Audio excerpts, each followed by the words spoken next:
بسم اللہ الرحمن الرحیم۔ حضرت مالک بن دینار رحمۃ اللہ علیہ مشہور بزرگوں میں سے ہیں۔ وہ ابتدا میں کچھ اچھے حال میں نہ تھے۔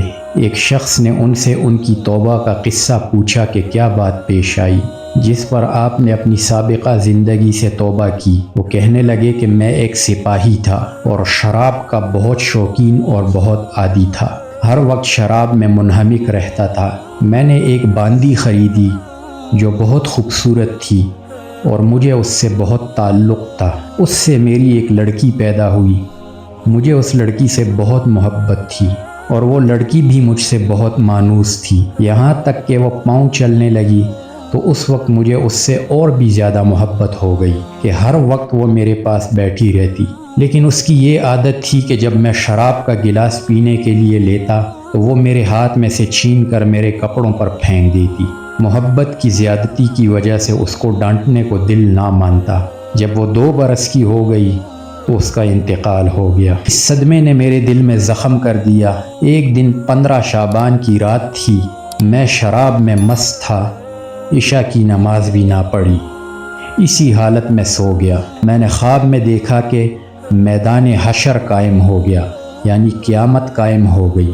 لوگ قبروں سے نکل رہے ہیں۔ میں بھی ان لوگوں میں سے ہوں جو میدان حشر کی طرف جا رہے ہیں۔ میں نے اپنے پیچھے کچھ آہٹ سنی۔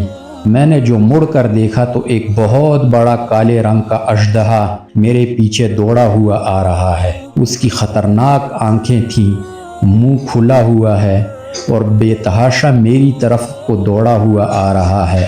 میں اس کے ڈر سے گھبرا کر خوف زدہ زور سے بھاگ رہا ہوں اور وہ میرے پیچھے بھاگا چلا آ رہا ہے۔ سامنے مجھے ایک بوڑھے میاں، نہایت نفیس لباس، نہایت مہکتی ہوئی خوشبو ان میں سے آ رہی ہے، ملے۔ میں نے ان کو سلام کیا، انہوں نے جواب دیا۔ میں نے ان سے کہا، اللہ کے واسطے میری مدد کیجیے۔ وہ کہنے لگے کہ میں بہت ضعیف ہوں، یہ بہت زیادہ طاقتور ہے، یہ میرے قابو کا نہیں ہے، لیکن تو بھاگا چلا جا، شاید آگے کوئی چیز ایسی مل جائے جس سے تجھ کو نجات مل جائے۔ میں بے تحاشا بھاگا چلا جا رہا تھا۔ مجھے ایک ٹیلا نظر آیا۔ میں اس پر چڑھ گیا، مگر وہاں چڑھتے ہی مجھے جہنم کی دہکتی ہوئی آگ اس ٹیلے کے پرے نظر پڑی۔ اس کی دہشتناک صورت اور اس کے منظر نظر آئے۔ ان سب حالات کو دیکھنے کے باوجود اس سانپ کی اتنی دہشت مجھ پر سوار تھی اور ایسی طرح بھاگا جا رہا تھا کہ میں قریب ہی تھا کہ جہنم کے گڑھے میں جا پڑوں۔ اتنے میں ایک زور کی مجھے آواز سنائی دی، کوئی کہہ رہا ہے، پیچھے ہٹ، تو ان جہنمی لوگوں میں سے نہیں ہے۔ میں وہاں سے پھر پیچھے کو دوڑا۔ وہ سانپ بھی میرے پیچھے کو لوٹ آیا۔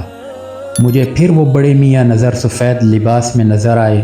میں نے ان سے پھر کہا کہ میں نے پہلے بھی درخواست کی تھی کہ اس اژدہے سے کسی طرح مجھے بچائیں، آپ نے قبول نہ کیا۔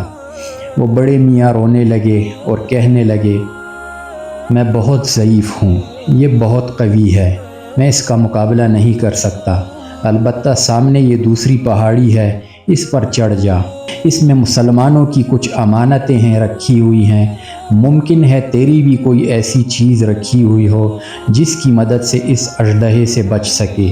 میں بھاگا ہوا اس طرف گیا اور وہ اژدہا میرے پیچھے پیچھے چلا آ رہا ہے۔ وہاں میں نے دیکھا کہ ایک گول پہاڑ ہے، اس میں بہت سے طاق یعنی کھڑکیاں ہیں، ان پر پردے پڑے ہوئے ہیں۔ ہر کھڑکی کے 2 کواڑ ہیں سونے کے، جن پر یاقوت جڑے ہوئے ہیں اور موتیوں سے لد رہے ہیں، اور ہر کواڑ پر ایک ریشمی پردہ پڑا ہوا ہے۔ میں جب اس پر چڑھنے لگا تو فرشتوں نے آواز دی کہ کواڑ کھول دو اور پردے ہٹا دو اور باہر نکل آؤ، شاید اس پریشان حال کی کوئی امانت تم ہی میں سے ایسی ہو جو اس وقت اس کو مصیبت سے نجات دلا دے۔ اس آواز کے ساتھ ہی ایک دم کواڑ کھل گئے اور پردے اٹھ گئے اور اس میں سے چاند جیسی صورت کے بہت سے بچے نکلے، مگر میں انتہائی پریشان تھا کہ وہ سانپ میرے بالکل ہی پاس آ گیا تھا۔ اتنے میں وہ بچے چلانے لگے، ارے تم سب جلدی باہر نکل آؤ، وہ سانپ تو اس کو پاس ہی آ لیا۔ اس پر فوجیں کی فوجیں بچوں کی نکل آئی ان میں دفعتاً میری نگاہ اپنی اس 2 سالہ بچی پر پڑ گئی جو مر گئی تھی۔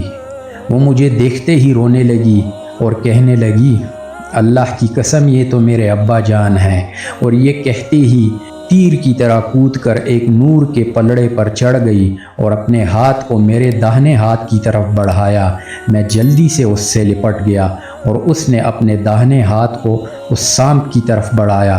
وہ فوراً پیچھے کو بھاگنے لگا۔ پھر اس نے مجھے بٹھایا اور وہ خود میری گود میں بیٹھ گئی اور اپنے داہنے ہاتھ کو میری داڑھی پر پھیرنے لگی اور کہنے لگی، میرے ابا جان، الم یأن للذین آمنوا، کیا ایمان والوں میں سے جو لوگ گناہوں میں مبتلا رہتے ہیں ان کے لیے اس بات کا وقت ابھی تک نہیں آیا کہ ان کے دل اللہ کے ذکر کے واسطے اور اس حق بات کے واسطے جو ان پر نازل ہوئی ہے جھک جائیں؟ اس کی یہ بات سن کر میں رونے لگا اور میں نے پوچھا، بیٹی تم سب قرآن پڑھنا جانتی ہو؟ وہ کہنے لگی، ہم سب قرآن شریف کو تم لوگوں سے زیادہ جانتے ہیں۔ میں نے پوچھا، بیٹی یہ سانپ کیا بلا تھی جو میرے پیچھے لگ گئی تھی؟ اس نے کہا، یہ آپ کے برے اعمال تھے، آپ نے اس کو اپنے گناہوں سے اتنا قوی کر دیا تھا کہ وہ آپ کو جہنم میں کھینچ کر ڈالنے کی فکر میں تھے۔ میں نے پوچھا، وہ سفید پوش ضعیف بزرگ کون تھے؟ کہنے لگی، وہ آپ کے نیک عمل تھے جن کو آپ نے اتنا ضعیف کر دیا کہ وہ اس سانپ سے آپ کو دفع نہ کر سکے، البتہ اتنی مدد کر دی کہ بچنے کا راستہ بتا دیا۔ میں نے پوچھا، بیٹی تم اس پہاڑ میں کیا کرتی ہو؟ کہنے لگی کہ ہم سب مسلمانوں کے بچے ہیں، قیامت تک ہم یہاں رہیں گے، آپ کے آنے کے منتظر ہیں، جب آپ سب آئیں گے تو ہم سفارش کریں گے۔ اس کے بعد میری آنکھ کھل گئی تو اس سانپ کی دہشت مجھ پر سوار تھی۔ میں نے اٹھتے ہی اللہ جل شانہ کے سامنے توبہ کی اور اپنے برے افعال کو چھوڑ دیا۔ وآخر دعوانا الحمد للہ رب العالمین والصلاة والسلام علی سید المرسلین وعلی آلہ واصحابہ واتباعہ اجمعین برحمتک یا ارحم الراحمین۔